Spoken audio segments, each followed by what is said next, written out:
Muted. Wonderful. All right, so I'm going to talk about some recent work that we're doing in the lab that we haven't yet actually linked to neuroscience. So all of this is going to be behavioral, linguistic. So I have some ideas about how to link that to neuroscience, but it's not what I'm going to talk about today. So most of this talk is going to be all new work. Some of it is on preprint servers, so you can grab it there, and then others are experiments that are just beginning that we think are exciting, but will leave knowledge gaps in your head because we haven't completely figured out what the end story is. But I wanted to start with just saying, if I'm going to talk about growing knowledge networks, I need to tell you what I mean by a network. And I think I also deleted all of the equations. So I think we're going to be talking in very, very general terms. And if we want to get into the math, I'd be happy to as well.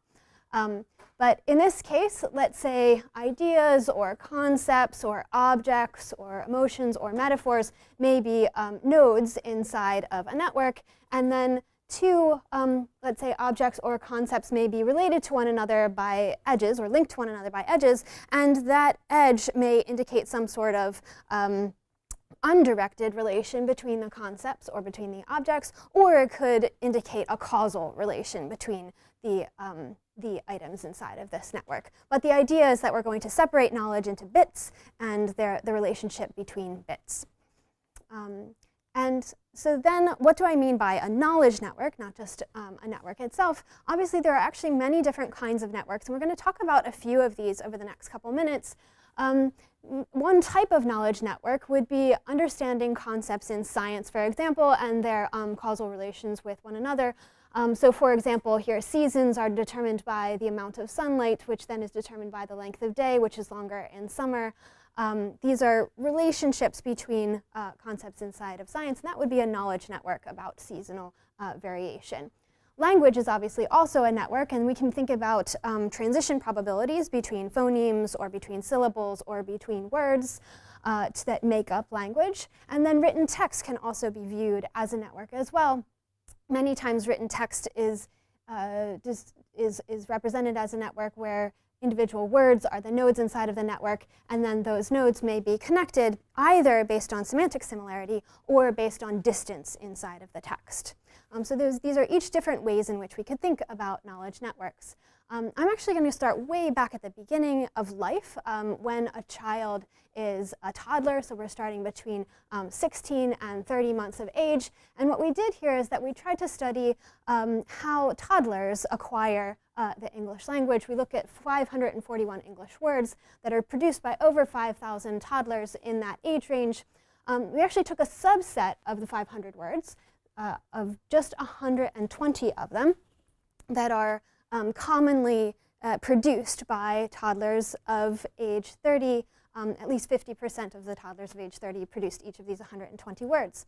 And then what we did is that we created semantic networks, so where each word is a node, and then a connection is drawn between two words if they share a semantic feature within a particular feature list, which is called the McCrae feature list. Here are some examples. So is white is a feature, so color is a feature. So bear and cheese are both white if this is a polar bear, and therefore these two would be connected with one another. Cheese and banana are both yellow, so they would be connected with one another.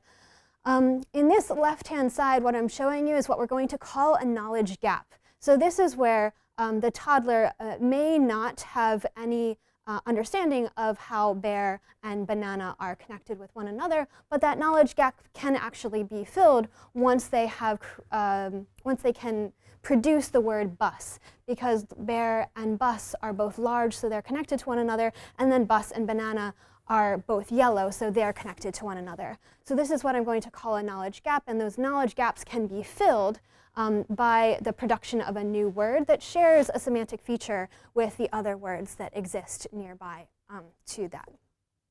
So one of the questions that we sought to ask in this context is how the toddlers are gathering or producing this information, and how those gaps in knowledge may be filled in. To answer that question, what we had to do is actually go a little bit beyond these simple illustrations of networks that are just connections between nodes and edges, and we moved actually into a part of mathematics that's called applied algebraic topology, where we can say interesting things about how this graph may get filled in and where holes in the graph might exist, or holes inside of the network. So instead of a graph, we'll have what's called a clique complex, and those clique complexes can be composed of cliques themselves, so either single nodes, dyads, triangles, tetrahedra, etc., or they can also have cavities in them, or holes. So those cavities can be, like I just explained, these 4 nodes where there's no connection between the ones on either side. But you can have higher dimensional holes. So a 2 cycle is a higher dimensional hole. There's nothing in between these 4 here. And then a 3 cycle, there's holes inside of there as well. So one of the questions that we had was, does the semantic network of these toddlers show holes? And if so, are they sort of unexpected? And then how do the toddlers fill them in over time? So the way that we constructed this network, this is the 16-month-olds, and then here's up through the 30-month-olds. And what we have, each dot here is a word. So for example, rock, fork, pig, etc. And then what we do is that we just list which words are known by this, or can be produced by at least 50% of the 16-month-old. And then as we go up to 20, this is which words have been produced by at least 50% of the 20-month-olds. Here are all of the words that have, up through here, have been all the words that are produced by at least 50% of the 30-month-olds. So what you get is basically a growing network, right? So it's not a single instantiation of the network. It's a growing network where the nodes are ordered according to the age at which at least 50% of the toddlers have produced that word. And this is by parent report, I should say. So we have both a network and an order on the nodes based on when the kids have been able to produce them. So then what we did is that we looked at that network with these tools from applied algebraic topology to find where the cycles or where the holes exist. But not just that, we want to follow them. So here, what these tools enable us to do is find a hole inside of the semantic network in, let's say, the 16-month-olds, and then follow it over time and identify when that hole begins to be filled. What we found is that semantic networks in toddlers do contain persistent 1 cycles, 2 cycles, and 3 cycles, which means holes of varying sizes. They have both small holes, medium-sized holes, and large holes. And the amount of holes and their distribution of sizes is much different than you would anticipate in a random network null model. So if the kids were learning these semantic networks at random, you would not see these holes exist and then persist for such long periods of time. Interestingly, the presence and the extent of the knowledge gaps was robust to the variation in the order in which the words were learned. So different toddlers learn words in different orders. And in fact, they often learn words in different orders depending on the educational attainment of the mother. And what we actually found was that independent of the order in which the words were learned, the number of holes that existed in their network was consistent. So that suggests to us that there might be something a little bit more fundamental about requiring holes in a semantic network that's beneficial for learning, or that accompanies learning, independent of how you're actually progressing through the word set. Then the last question that we asked was, how do the holes get filled in? One option is that maybe the holes get filled in by longer words. So as the children age, the words that are filling in the holes are longer words. They learn shorter words first, longer words later.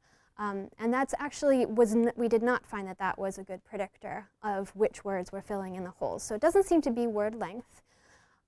What we did find actually is that the words that tend to fill in the gaps or the holes inside of the network are ones that have a very low clustering coefficient, which means that they actually do not have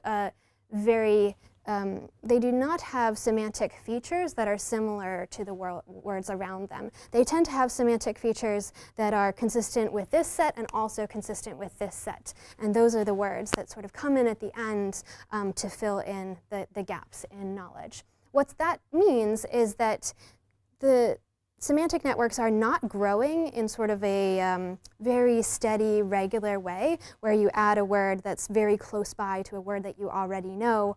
What you're learning is words that can be quite far away, and you don't mind, it doesn't appear to be that they mind having holes. And I think that's consistent with some of the ideas that have been discussed earlier today. But what appears to happen is that those holes will stay and stay and stay and stay and stay until a word is acquired that connects up sort of disparate sections of the semantic space.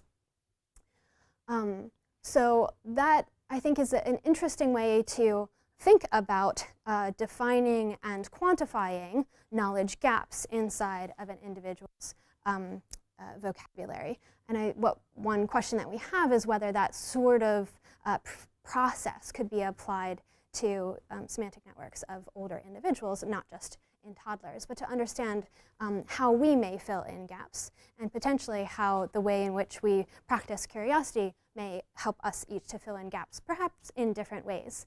But obviously that's learning language. What we'd like to do is to ask questions about not just sort of the implicit learning of language, but the learning of the explicit learning of many other things, like, for example, physics or philosophy or bioengineering.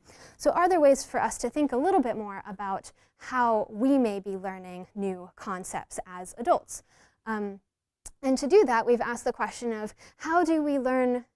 Is there an optimal way to learn concepts? And if so, is that potentially illustrated by textbooks? Now, I'm sure that we all have various feelings about textbooks. Some of us may love them, some of us may hate them. It probably depends on the textbook that we discuss. But textbooks are tomes that are created to introduce new concepts to learners in a way that makes the knowledge able to be mastered, right? And so we could ask the question of how are new concepts introduced in textbooks, and are they introduced in a way that can tell us something about how we may naturally fill in semantic networks in our head, or knowledge networks in our head. So this is actually work by an undergraduate student, Martin Rubin, in the School of Arts and Sciences here at the University of Pennsylvania. What he did is that he took many textbooks, calculus textbooks, physics textbooks, psychology textbooks, and then many novels that he liked. And he took each of them, he defined the nodes inside of the network to be the top 100 most frequent uncommon words, and that may sound strange, but common words would be the, or a, or of, and he deleted those. So these are all of the uncommon words, the sort of words that are really germane to the topic of the textbook. And so here, for example, we're just illustrating the fact that at the beginning of the textbook, maybe in the first chapter, there's the word curve, the word slope, and the word positive, all in one sentence. If those three words are placed in one sentence, then they will be connected up with one another. And then we'll go from there. In the next chapter of the textbook, or in the next sentence, what connections are found. And then in the second sentence, in this particular case, curve and slope are now connected to one another, and negative has been added, which was not in the first sentence. So now negative has been added and is connected into the network. In sentence 3, we now learn about derivatives, zero functions, and we maintain all of the other nodes that we had previously. So this sort of progression is something that you can do for any textbook. You find the concepts, you link them up if they exist in the same sentence, and then you map out how that network actually changes. So one of the questions that we had was, how are new concepts introduced to individuals, and does that differ depending on whether it is a textbook or whether it is a novel? So here is very recent data, sort of hot off the press, which is why it looks like not in a formal setting for a paper, but what you can see is on the x-axis the number of unique edges that have been added over time, or in this case it's actually over sentences. And then on the y-axis is how clustered those connections are inside of the network, meaning how many closed triangles exist in this graph divided by the number of lines composed of 3 nodes.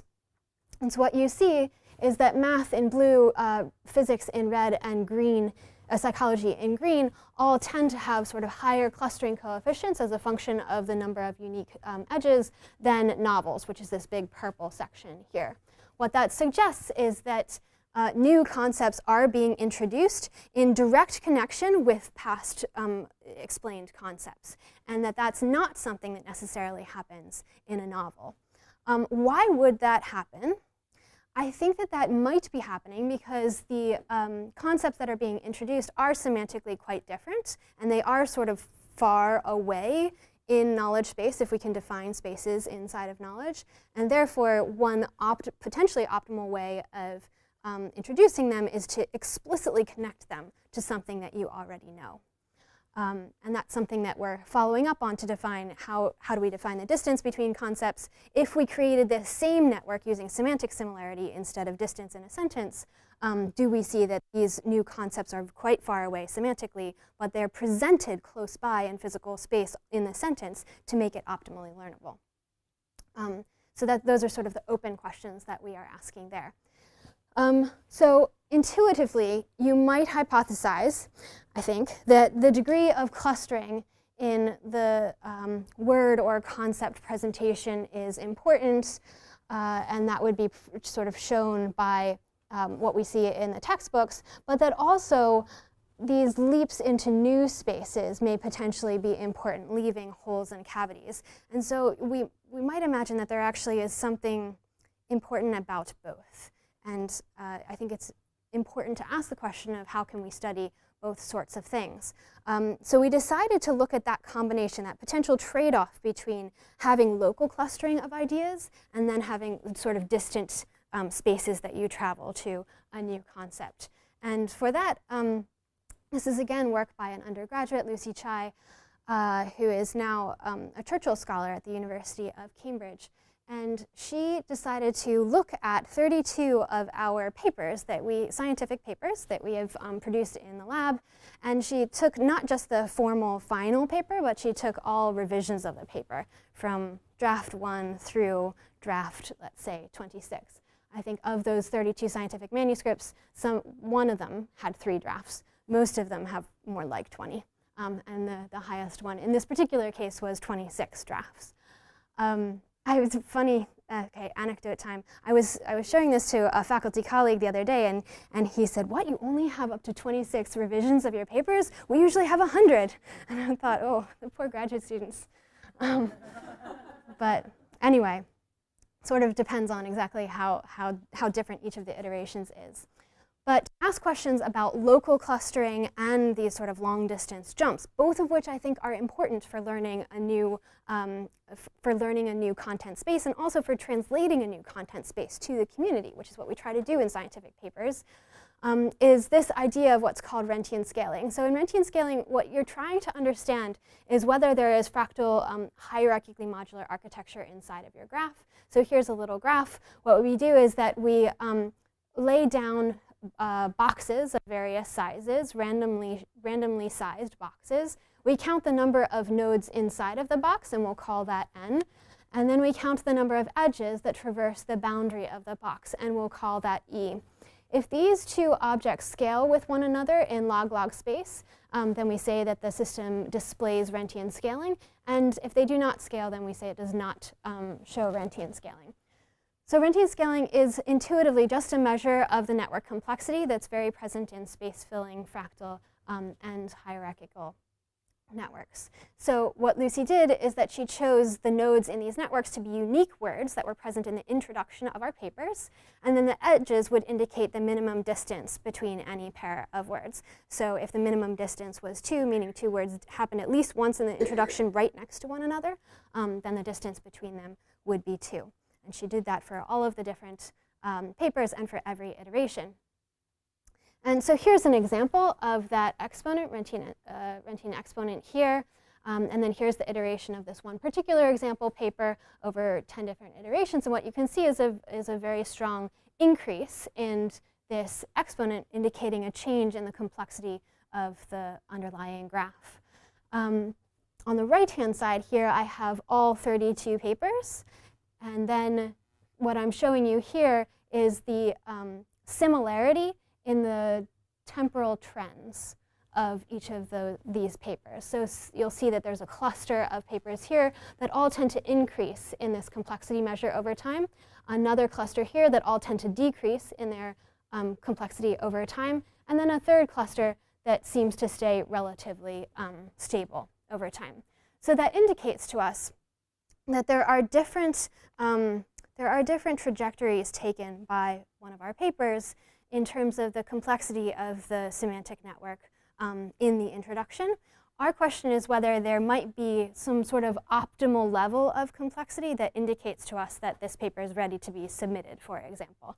I'm also curious about why they start at different spots, and does that depend significantly on the student and even potentially the student's background? And so is it that we're all starting at different places and then ending up at the same spot? Or is it that we actually, there are multiple ways of gathering or identifying a level of complexity that makes the paper actually ready to be submitted? The only sort of initial inkling, and this is one of the papers that's still sort of in the works, the initial inkling that this does depend on who's writing the paper is this graph here, which is that final scaling at submission as a function of the number of authors on the paper. And what you actually see is that higher scaling exponents, which indicate increased complexity, are present when we have 2 authors, and it actually decreases when we have up to 12 authors, for example. So that suggests that the simpler introductions are the ones that have 12 authors. Why would that be? I think it's potentially because when you have to have 12 people agree on exactly how the best way is to transmit this information, you end up sort of coming down to some local minimum where maybe the introduction is more organized, but also maybe it just doesn't have quite as many, it probably doesn't have as much theater in it, and sort of unusual connections that maybe not everybody would appreciate. So anyway, that's something that we're following up on at the moment. Okay, so those are 3 different vignettes that I hope motivate a couple general questions. So knowledge, and specifically in this case word networks, can be learned implicitly or explicitly. The first study I showed you is implicit learning. The second one is definitely explicit learning. Word networks can reflect either word distance in the text or semantic similarity or causal relation. So I think an important question to ask is, if you construct these networks in different ways, can that help us to understand how the networks actually grow and what that means for how somebody can actually learn it? And then third, they can be studied using tools from graph theory, or applied algebraic topology. And I think it's an open question of which of these principles that I just described to you is actually the most important and most relevant for explaining the complexity of the network and how it's actually transmitted and how that leads to understanding at the end. I also showed you that knowledge gaps exist in the early growth of semantic networks. In textbooks, these new words are introduced in sentences with many other known words, perhaps offering the learner a way of filling in the knowledge gaps. Although we have not proven that, that's a hypothesis. And then finally, I showed you that the evolution of semantic networks, particularly in biomedical texts, is characterized by changes in this fractal scaling, the final degree of which is modulated by the number of authors. But there are a lot of limitations to all of these studies, and that is that it's not an experimental study. It's not something that I can actually say, I'm going to create some knowledge, I'm going to transmit it to you in a very particular way, and I'm going to try to understand what the optimal way of transmitting that knowledge is. So where do we have the chance to really experimentally manipulate all of these features and architectures? One place that we can do that is the lecture. I know it's fallen out of favor, but I think it is a place in which we can manipulate a lot of these architectural principles and then ask to what degree that helps or hinders somebody from learning. So when I got to Penn, I asked the question, I'm standing in front of a class of students, how do I translate, let's say, the 15 ideas that I want to translate to them? How do I translate that to them in a way that makes it optimally learnable? The 15 ideas that I want to translate in lecture 1 all have some connections with each other. So idea 1 does have a connection with idea 2, but is not very connected to idea 9, for example, right? So there's an architecture, there's a network architecture underneath of the ideas that I want to translate in my lecture. The problem is that I have to translate this sort of high-dimensional object to the students in the one-dimensional space of time, because I can only say one word in front of the next. So somehow I have to state word, word, word, or concept, concept, concept, concept in such a way that they can infer this. So how do we do that? It's a question of mapping a high-dimensional object into a one-dimensional space in a way that maximizes the ability of the learner to see the bigger picture, right? So how can we do that?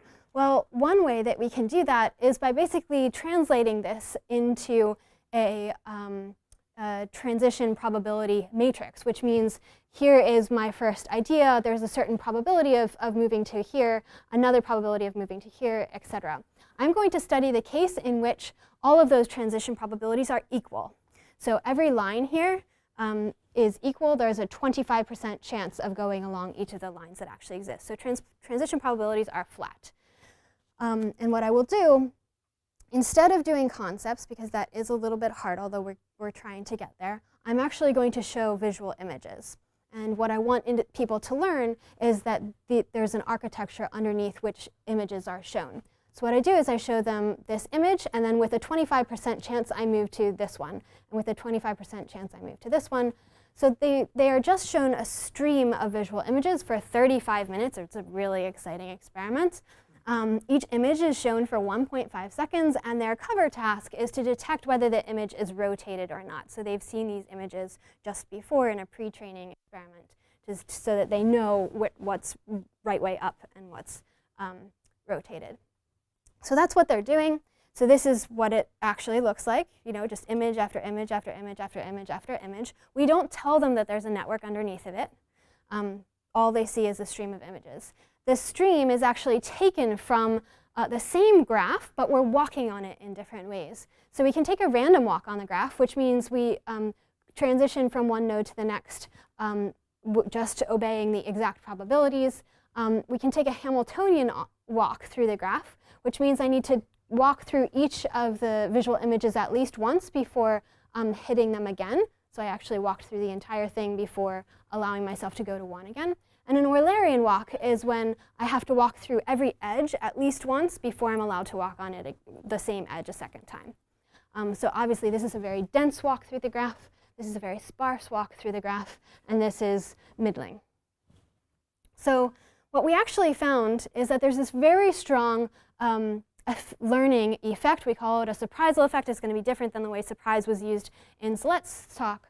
But the idea is that basically when we transition from this visual image to this visual image, we get a slowed reaction time to determining whether that image was rotated. So here's the reaction time difference when you're traversing one of these transitions between the clusters. For the Eulerian walk and the random walk, we do see that slowing that occurs, so they're much slower at being able to determine whether this is actually rotated. For the Hamiltonian walk, we do not see that. So what that indicates to us is that individuals, learners, are able to infer the presence of this network architecture, but only if they've seen the denser walks, not if they've seen the Hamiltonian walks. What does that mean for giving a lecture? It means that probably, to the degree that this is relevant for lectures, probably you need to be not just walking through every concept once, but returning to that concept multiple times and walking through where the connections are between the different concepts in order for the individuals to learn that connection graph underneath. We've actually done the exact same thing, but asked if it is possibly related to how we learn social networks. So now instead of we still show them these visual fractal images, but we tell them that each of them is an avatar for a person. So otherwise, the instructions in the experiment are completely the same, but now we'll tell them that is an avatar. And actually, they're again able to learn. They slow down at these cross-cluster edges. But that effect, how much they actually slow down, is related to this scale, this individual differences scale of whether they think about the world in a really more individualistic sense or in a collectivistic sense. And individuals who think a little bit more collectivistically tend to learn this a lot better than the individuals who score higher on individualism. So that indicates, and that's not true if you don't tell them it's an avatar. So that suggests to us that there are important individual differences in how people are learning these graphs, but that also it's going to depend on what these mean to the people. So whether they actually mean a fractal image or whether they mean an avatar. We've also taken that exact same idea and moved it into motor learning, just to ask if these features of graph learning are generalizable. So not just learning visual objects, but also learning movements. So you can use each of these nodes inside of the graphs could be a movement. It's move your first finger, move your 2 fingers, move your 5th finger. And so then you would be transitioning between each of the nodes inside of the graph and by pressing the buttons that are related to that node.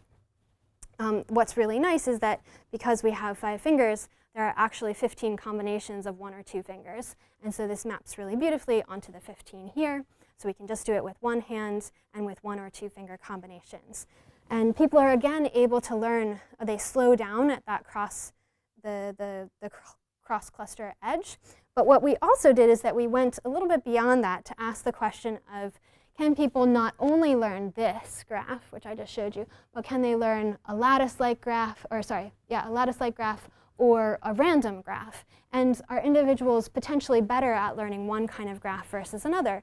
The reason that this is an important question is that when we translate, well, 2 things. When we have the option of translating information to a student, we could decide whether to show them all of the random connections or only the connections that have this sort of architecture, or really accentuate the clustering inside of the ideas that we're about to show them. And we sort of have some amount of flexibility in choosing how to show them and which connections to actually show them. So what we find is that the short of the story is that if you show information in this random way, in the modular way, individuals have a lower reaction time, meaning that they're able to learn it better than if they're traversing either a lattice-like graph on the same information or a random graph on the same information. So that suggests that we may have a preference for seeing information in this particular order. We can also determine which kind of nodes inside of a graph are most easy to learn, meaning that their reaction time is the shortest. The idea, eventually, I'm just going to give you the big picture because then I want to get to the sort of future directions or ways that we're trying to think about this in terms of curiosity, is that if we can identify which networks are optimally learnable and also which nodes inside of the network are optimally learnable, then we can design networks that would be able to transmit the information that we most wish to translate. And maybe that could affect our lectures, but it could also affect how we write papers, or how we write books, or how we think about these sorts of creative knowledge sharing projects. Right. So how does this help us to think about the study and practice of curiosity? Notice that all I talked about was learning knowledge networks, learning semantic networks in kids or in adults, and how the actual underlying network may form constraints on top of that learning. But how does it help us to think about curiosity? I think it helps us to think about curiosity because it can give us a much richer language in which to talk about what kinds of information we seek, and then what we do with that information. So you might imagine that you have your current idea here, one of your current ideas, and then what you're seeking is nearby ideas that you may want to gather, maybe to help contextualize this, maybe to solve your anxiety for not knowing, whatever it happens to be.